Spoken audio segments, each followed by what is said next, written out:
बोलो जयकारा। बोलो मेरे श्री गुरु महाराज की जय। श्री सतगुरुदेव भगवान की जय।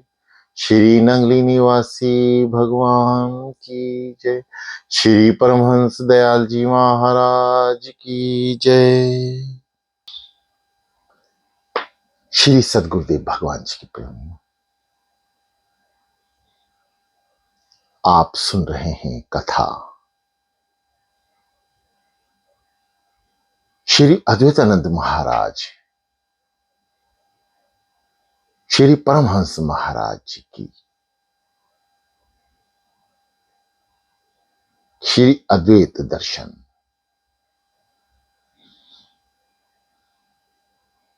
आपने सुना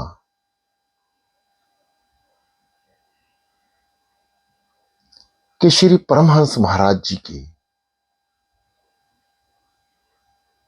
अवतार लेने से पहले या उनके समक्ष जितने भी अवतार हुए, सभी को वैराग्य धारण हुआ। सभी की कथा विचित्र है, अलग अलग है। वैराग्य कब, कहां और कैसे भीतर चला जाएगा, इसका हमने अनुसरण करा। श्री परमहंस महाराज जी ने अपने मुखारबिंद से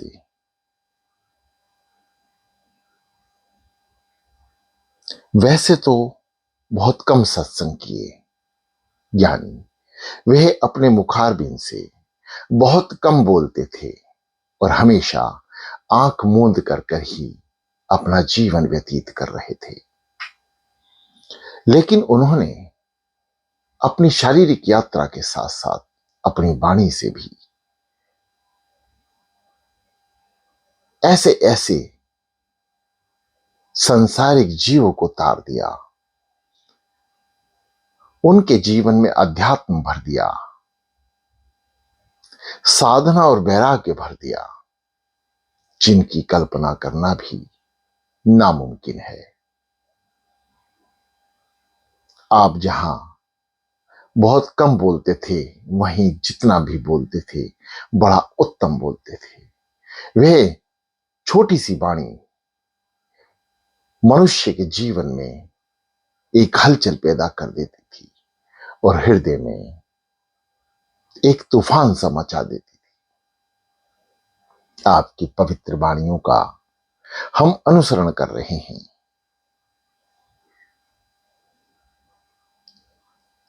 आगे किसी ने श्री परमहंस महाराज जी के समक्ष जिज्ञासा रखी कि श्री महाराज जी अक्सर साधु कहते हैं कि उन्होंने भगवान को देखा है, लेकिन उसके बारे में बताने के नाम पर नाना प्रकार के बहाना बनाते हैं। कहते हैं कि तुमने माया मोह नहीं छोड़ा है, ना ही कोई तपस्या की है, अतः तुम उसे कैसे देख सकते हो। श्री महाराज जी ने हंसते हुए एक नकल यानी एक उदाहरण या एक कथा सुनाई। आपने अपने मुखारबिंद से फरमाया, हिंदुस्तान का एक देहाती आदमी काबुल को गया। वहां के पठानों की बोली सुनकर उसने भी फारसी बोलने का इरादा किया। किसी के मुंह से यह सुना कि दीदम वाले ना गोयम, अर्थात देखा मगर बताऊंगा नहीं। उस हिंदुस्तानी आदमी ने इसको याद कर लिया। अपने मुल्क वापस आने पर उसने उसी एक पंक्ति को सुनाकर लोगों पर एक धाक जमानी शुरू कर दी कि उसे फारसी का अच्छा ज्ञान हो गया है, लोग उसकी बड़ी इज्जत करेंगे। संयोगवश कुछ काबुली पठान ऊंटों पर मेवा लाद कर सौदागरी की गरज से हिंदुस्तान आए। उस गांव के करीब पहुंचकर मेवा से लदा हुआ उनका एक ऊंट कहीं बिछुड़ गया। वे सबसे अपने ऊंट का हाल पूछते फिरते थे, पर वह उनकी कोई बोली समझता ही नहीं था। वे उन्हें उस आदमी के पास ले गई जो पहले ही काबुल से आया था। सौदागरों ने फारसी में पूछा कि क्या उसने उनका ऊंट देखा है। उस आदमी ने जवाब दिया, दीदम बले न गोयम। उसे तो बस एक ही पंक्ति आती थी। पठानों ने समझा कि वाकई उसने देखा है, मगर कुछ रुपए लोभ में बताना नहीं चाहता। उन्होंने उसे पैसों का लालच दिया। फिर भी जब उसका वही जवाब बना रहा तो पठानों को गुस्सा आ गया। सबके सब उस पर टूट पड़े तथा उसकी खूब पिटाई कर दी। मार खाकर वह बोल पड़ा कि उसे उनकी बोली समझ नहीं आती। शहर में किसी दूसरे फारसी को के जानकर ने जब उनकी हालत जानी तो वे खूब हंसा और पठानों से कहा कि ये झूठ मूठ सिर्फ एक वाक्य को याद करके वह अपने को फारसी का जानकर बताने लगा है। सबको समझा बुझाकर उसने बेचारे ने अपना पिंड छुड़ाया। इसी तरह आज के साधु फकीर सिर्फ दिखावे के रूप में लाल कपड़े पहन लेते हैं अथवा दाढ़ी बाल छापा तिलक धारण करके झूठ मूठ लोगों को मोड़ने के चक्कर में भगवान के दर्शन करने तथा दूसरों को भी दर्शन कराने की झूठी घोषणा करते रहते हैं। शास्त्रों और ग्रंथों की कुछ बातें रट लेते हैं और लोगों को सुना सुना कर ठगते फिरते हैं।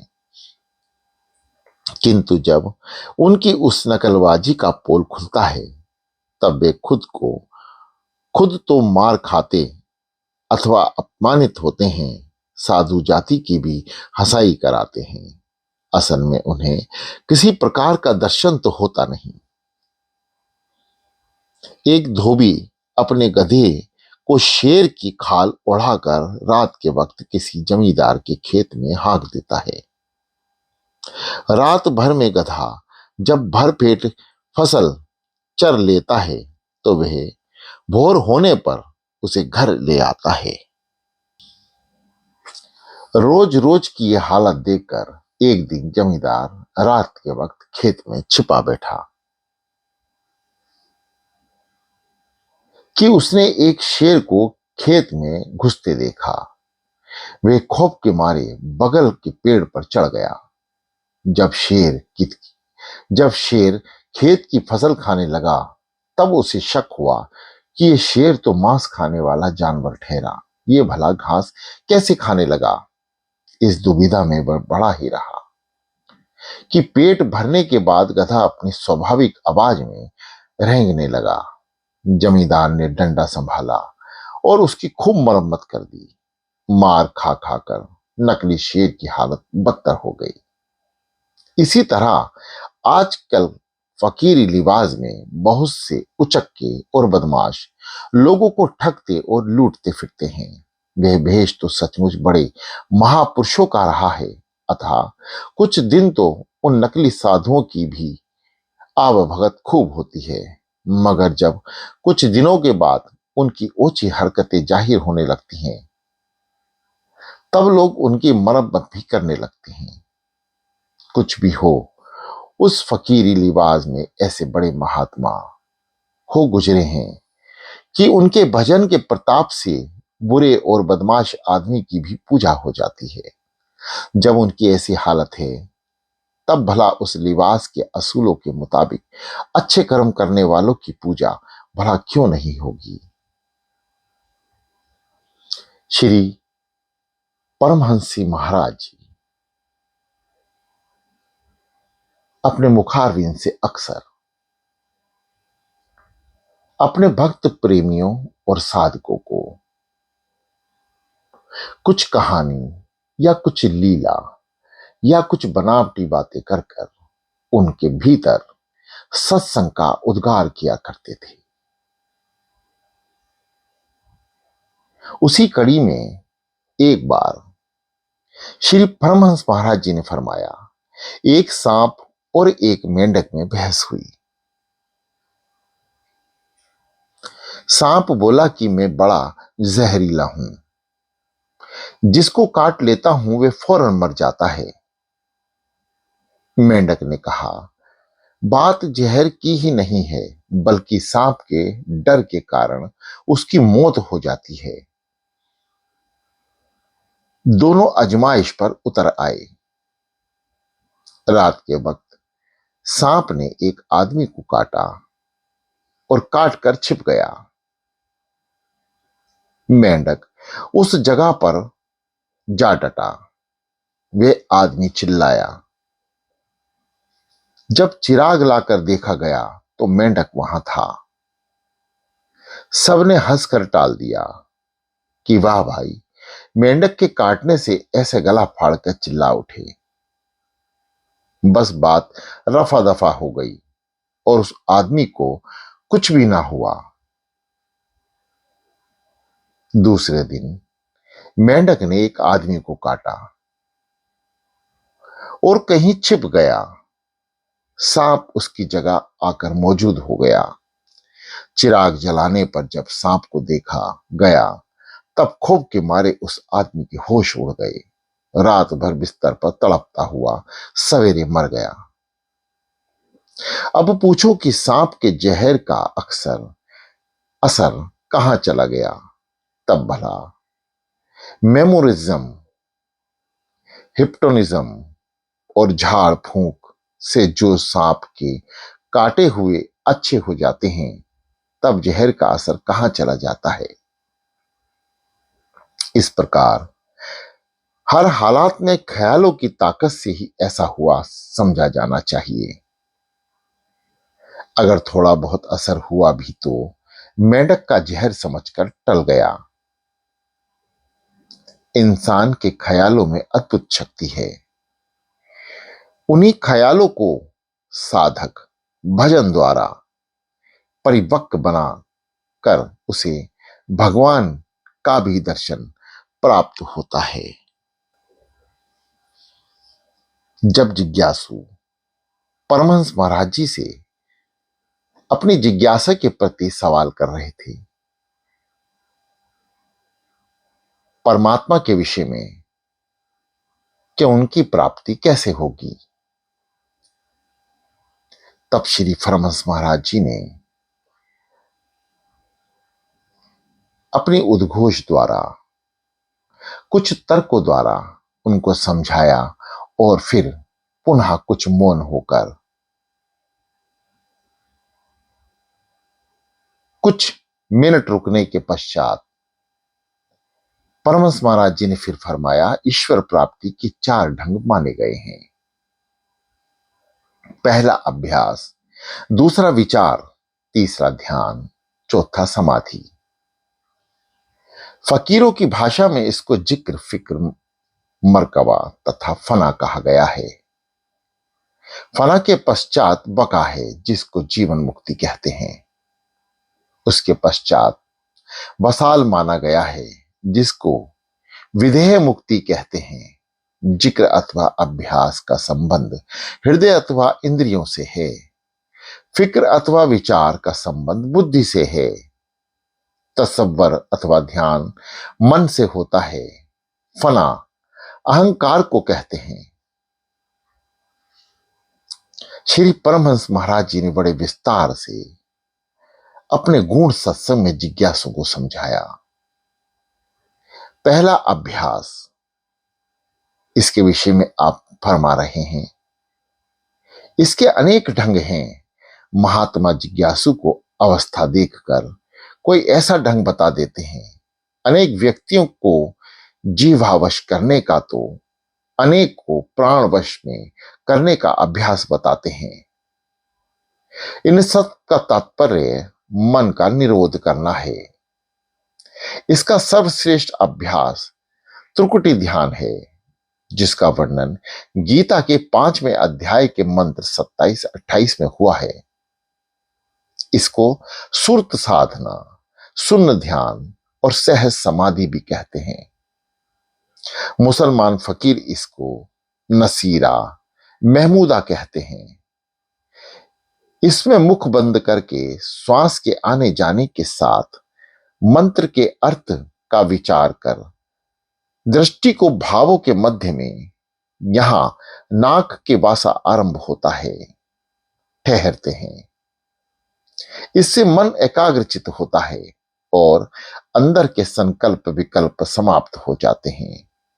शुरू में आंखों पर बड़ा जोर पड़ता है और बहुत खुश्की होती है, इसलिए इस अभ्यास को धीरे धीरे बढ़ाना चाहिए और भोजन में चिकनाई अवश्य लेनी चाहिए।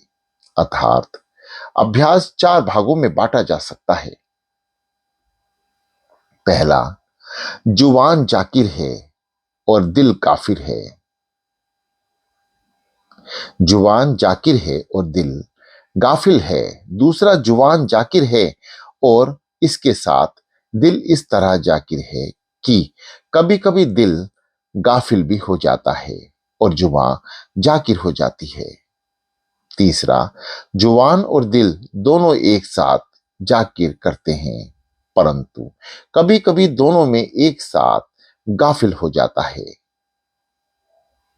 चौथा, जुबान गाफिल और अमिल हुआ तब दिल जाकिर और हाजिर हो जाता है। यह सर्वश्रेष्ठ मंजिल है। इससे वास्तविक लक्षण तक पहुंचा जाता है। इस अभ्यास के कारण संकल्प विकल्प रुककर शांत हो जाते हैं, जिससे सच्चा आनंद मिलता है।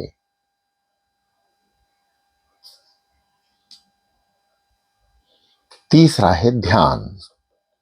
अभ्यासी जिज्ञासुओं की पृथक पृथक दशा का अवलोकन करके महात्माओं ने ध्यान के भी अनेक ढंग बताए।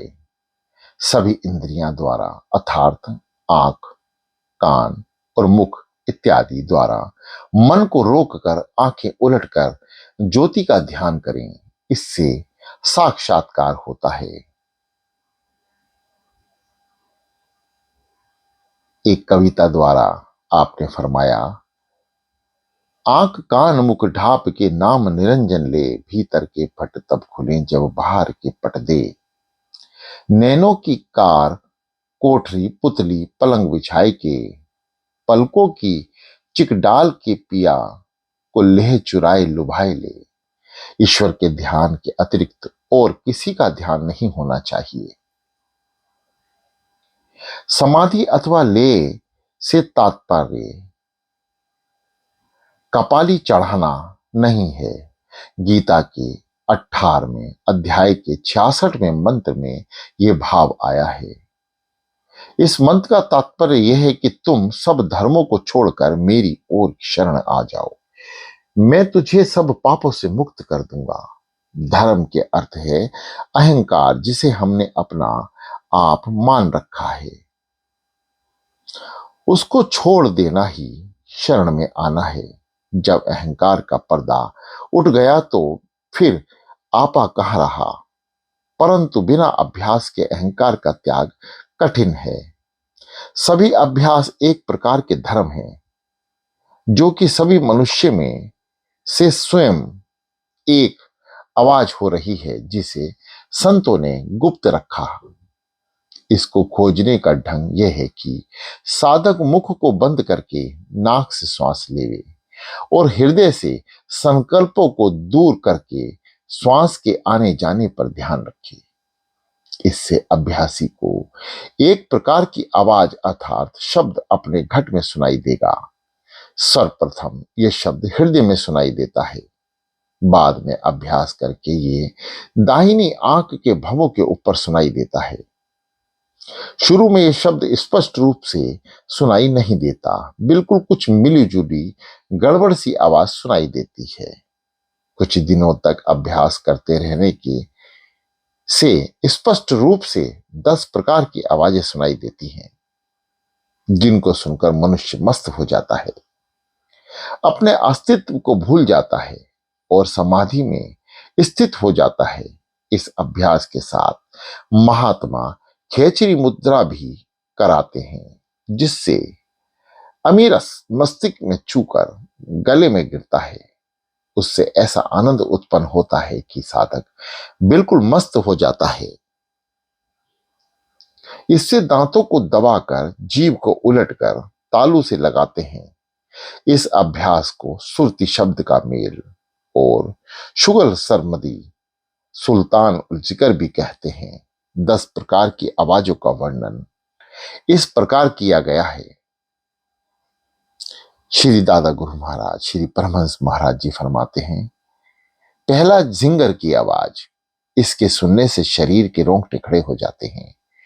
दूसरा चक्की के चलने का सा घर शब्द, इससे सुनने से शरीर में जो मस्तिष्क इस प्रकार की मस्ती सी पैदा हो जाती है। तीसरा घंटे की आवाज, इससे प्रेम हृदय में उमड़ता है। गाफिल तुझे घड़ियाल ये देता है मुनादी, गर्दू ने घड़ी उम्र की एक और घटा दी। चौथा शंख की आवाज, इसके सुनने से नशे के कारण सिर घूमने लगता है और मस्तिष्क में से सुगंध आती है। यह शब्द सहस्त्रदल कमल से सुनाई देता है। पांचवा बीन की आवाज, शब्द मस्तिष्क से नीचे को उतरता है। यह शब्द गगन अथवा त्रिकुटी से सुनाई देता है। छठा ताल की आवाज, इससे सुनने से अमृत मस्तिष्क में से उतरकर गले में पड़ता है। यह शब्द 10वें द्वार से सुनाई देता है। सातवां बांसुरी की आवाज, इससे दूर दूर की आवाज सुनी जाती है। प्रकृति के अनोखे रहस्य प्रकट होते हैं। आठवां मृदंग अथवा पखवजा की वस्तुएं दिखाई देती हैं। इस शब्द के सुनने से साधक की बुद्धि प्रकाशित होती है और उसे अनहद नाद अंदर बाहर सब स्थानों पे सुनाई देता है। नौवां नफीरी की आवाज, इसके सुनने से शरीर ऐसा सूक्ष्म हो जाता है कि जहां चाहे उड़कर जा सकता है और सभी की आंखों से अलोप हो सकता है। वह सबको देख और उनको कोई ना देखे, ये देवताओं का भी देवता है। अर्थात मृत्यु का पर्दा जो उसकी आंखों पर पड़ा हुआ है वह उठ जाता है। ये शब्द सतलोक से सुनाई देता है। 10वां बादल की गरज, ये अनहद नाद है। इसके सुनने से जिज्ञासु ब्रह्मलीन हो जाता है और बुरे भले विचार, सिद्धि, शक्ति और चमत्कारों को बच्चों का खेल समझता है। इन आवाजों के सुनने में अधिकतर अंतर होता है, अर्थात किसी को पहले कोई आवाज सुनाई देती है और दूसरे को कोई और, तीसरे को कोई और ही, परंतु इस भेद का ध्यान नहीं देना चाहिए। बाएं ओर से जो शब्द सुनाई देता है उसकी ओर ध्यान नहीं देना चाहिए और ना ही उसको सुनना चाहिए। ज्योति स्थान से जहां सिद्धि की प्राप्ति होती है बचकर निकल जाना चाहिए, फिर मंजिल तक पहुंचना सरल हो जाता है। इस तरह श्री परमहंस महाराज जी ने अपने आध्यात्मिक भावों को प्रकट किया। पहले वैराग्य, उसके बाद साधना के गूढ़ रहस्यों को भक्त प्रेमियों तक अपने मुखारबिंद से पहुंचा दिया। ध्यान के उस राज को भी खोलकर बताया जहां अच्छे अच्छे महापुरुष तक नहीं पहुंच पाते।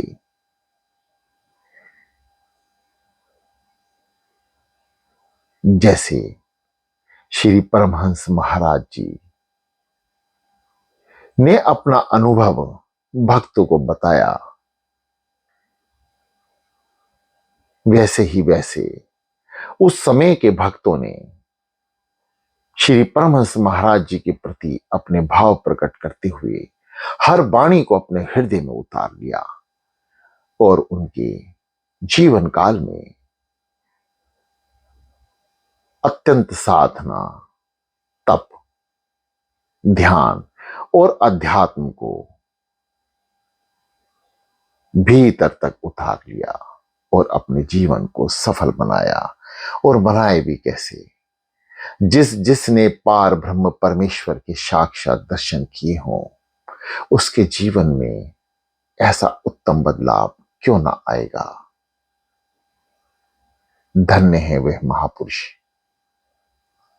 धन्य हैं वे समस्त भक्त जिन्होंने श्री परमहंस महाराज जी के समक्ष बैठकर उनकी वाणी को सुना, उनके मुखारबिंद से निकले इरशादों को अपने जीवन में उतारा। ऐसे ही श्री नगली निवासी भगवान जी श्री स्वरूपानंद जी महाराज के पास वे समक्ष शक्तियां प्राप्त हैं, समस्त अध्यात्म प्राप्त है, परंतु अफसोस कि आज के युग में हम वो लाभ प्राप्त नहीं कर पा रहे जो आज से 150-200 साल पहले भक्तों ने प्राप्त किया। प्रिय साधकों, जैसे श्री परमहंस महाराज जी साक्षात शरीर रूप से भक्त प्रिय जनों को दर्शन देके अपने सत्संग से कृतार्थ किया करते थे, आज वही शक्ति शरीर रूप से, आत्मिक रूप से हमारे समक्ष है। हम उनके दर्शन नहीं कर पा रहे, ना भीतर ना बाहर। श्री परमहंस महाराज जी ने दर्शन को लेकर भी बहुत कुछ फरमाया है, जो पहले भी हम सुन चुके हैं और आगे भी अभी सुनेंगे। प्रिय भक्तजनों, नाम सिमरण की विधि श्री परमहंस महाराज जी ने बड़े खुलकर बताई। साधना और ध्यान की विधि श्री परमहंस महाराज जी ने बड़े खुलकर बताई। आज ग्रंथों के जरिए हमारे हृदय में उनके उद्गार प्रकट हो रहे हैं। अभी भी समय है कि हम उनके उद्गारों को श्री स्वामी स्वरूपानंद महाराज जी श्री नगली निवासी भगवान जी के समक्ष बैठकर उनकी वाणी को याद कर कर उनके प्रत्यक्ष रूप में दर्शन कर कर अपने जीवन को सफल बनाने का प्रयास करें।